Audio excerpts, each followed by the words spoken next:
everyone, my name is Lea Damata and I'm a physiotherapist at The Boom. I work both in pediatrics as well as in pelvic health physiotherapy, and today we're going to be talking about a workshop that I offer in regards to toilet learning and pediatric pelvic health conditions. So you're probably wondering, why would I attend this, or when do you think this is important for me to attend? And so here are some common questions that I hear just to kind of get your mind thinking, and then I'll talk a bit more what it is.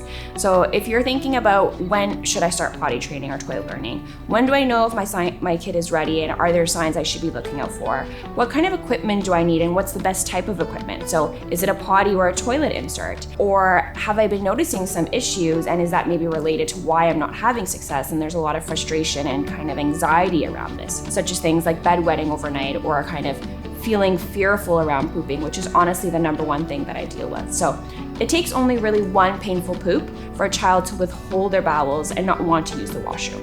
And so it's really important to attend this workshop just in case you're noticing issues around it. And if that's the case, we have to address that prior to do the toilet training. In addition to that, we talk about ways to optimize the toilet learning process and make sure you get it right on the first try. And what that comes down to is signs of readiness, because it's their body and we want to make sure that they're comfortable with it. So we'll go through a variety of tips, making sure you're set up for success, and if there are issues along the way, what do we do to make sure that it works well?